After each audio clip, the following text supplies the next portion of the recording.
C'est au cœur des sanctuaires que les équipes Saint-Michel se préparent pour la traditionnelle photo de groupe. Une fois de plus, 200 participants ont pris la route pour vivre dans la cité mariale une expérience à la fois fraternelle et spirituelle. Chaque année, Lourdes est une belle aventure pour les équipes Saint-Michel. Oui, et chaque fois c'est étonnant. Je n'en reviens pas. J'étais, j'avoue, un peu stressé avant de partir. Je me disais, les choses se mettent pas...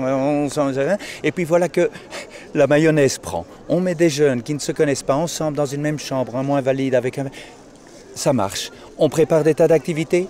Ça marche, chacun fait son petit bout. Et puis finalement, comme un puzzle, hein, c'est les dernières pièces qui se mettent ensemble et on a quelque chose de magnifique. Et donc, il y aura 8 épreuves à faire. Les équipes Saint-Michel sont nées en 1965 d'un groupe de quelques scouts partant à Lourdes avec le père André Roberti pour se mettre au service des personnes malades. Mais d'année en année, le projet de départ va évoluer et le pèlerinage prendre un aspect moins traditionnel. Ouais. Calvaire-on-est super. Calvaire-on-est super. Calvaire-les-Morts.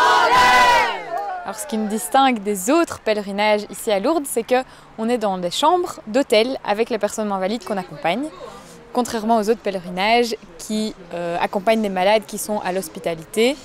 Et alors, les personnes accompagnatrices dorment dans les hôtels, mais ils sont séparés. Nous, on vit vraiment 24 heures sur 24 avec les personnes qu'on accompagne, et c'est magique.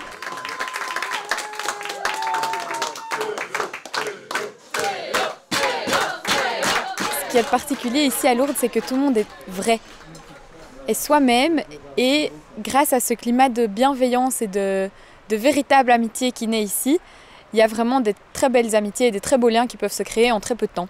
Alors c'est votre 6e pèlerinage. Oui. Pourquoi revenez-vous à Lourdes encore et encore? Ah, bonne question. On a besoin de ces moments d'émerveillement envers l'autre, envers la grotte aussi, tous ces sanctuaires qui sont magnifiques. Et je reviens pour m'émerveiller en fait sur les autres. Ce premier jour de pèlerinage a commencé bien avant la photo de groupe par un chemin de croix dans la montagne, autour du sanctuaire. Un chemin de prière particulièrement sportif.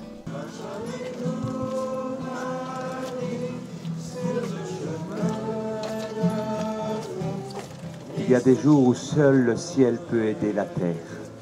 Merci Jésus de nous montrer ton amour par ta croix.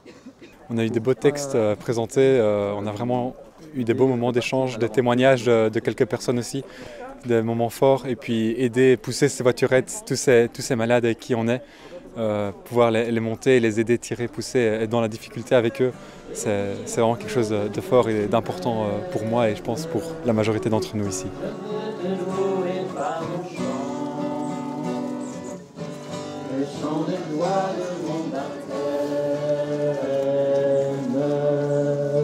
Au-delà des stations auprès desquelles on s'arrête, ça nous permet de déposer notre propre chemin de croix et de déposer tout ce qu'on a envie de confier à Jésus, de confier à Dieu, de confier à Marie.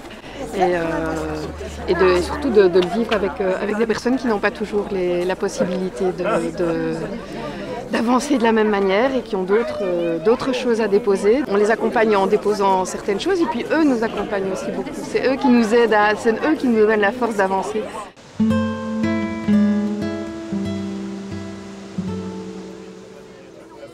L'après-midi, des activités ludiques et un peu plus calmes permettent à tous de recharger les batteries, car le menu programmé pour la semaine s'annonce bien chargé. On est un peu comme porté par les gens qui sont autour, même si on ne les connaît pas et qu'on ne les côtoie pas.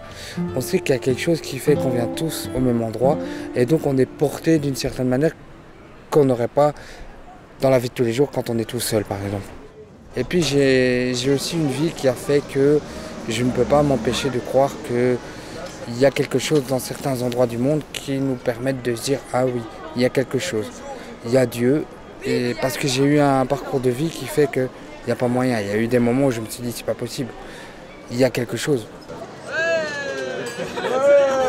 Alors pourquoi être venu avec les équipes Saint-Michel?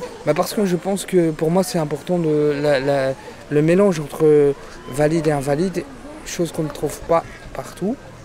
Et que je pense que c'est enrichissant aussi bien pour les personnes valides d'avoir ce genre de population autour d'eux.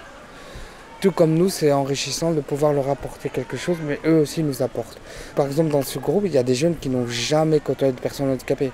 C'est leur seul moment où, allez, j'ai envie de tester l'expérience et voir ce que ça va m'apporter. Eh ben, j'ai une amie, par exemple, qui m'a dit, grâce à ça, je suis devenu kiné, quoi, parce que ça m'a touché.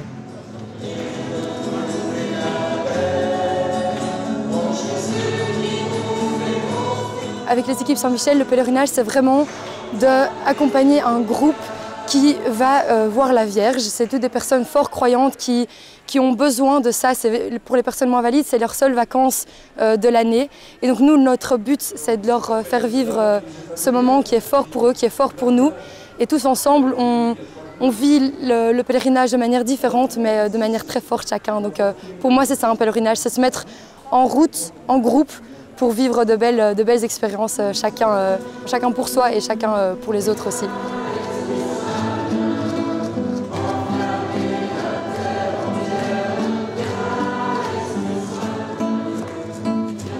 Si ces quelques jours se construisent autour de la prière et de la réflexion, ils sont également un lieu de rencontre, l'occasion pour tous de partager des moments de détente et de fête.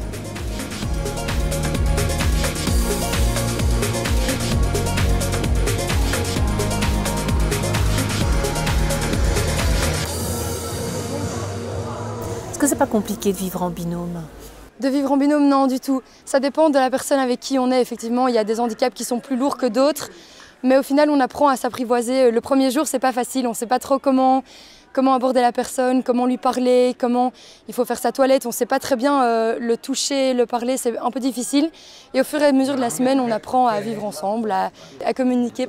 Et au final, ça se met assez naturellement. Et si on est un peu ouvert d'esprit, si on est un peu jovial, les personnes viendront assez naturellement vers nous. Donc c'est pas facile tout le temps parce que parfois il y a des caractères un peu spéciaux, mais c'est toujours un plaisir de découvrir ces personnes avec qui on n'a pas forcément l'habitude d'être dans notre vie de tous les jours non plus, quoi. Donc voilà.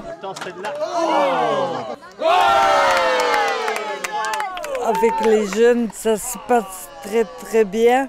C'est vrai qu'au début, j'ai toujours une grosse appréhension parce que je me demande qu'est-ce qu'ils vont penser de moi, qui suis handicapée. Et finalement, tout se passe bien. On se lie d'amitié, on rigole entre nous. Et je remercie Dieu pour tout ça.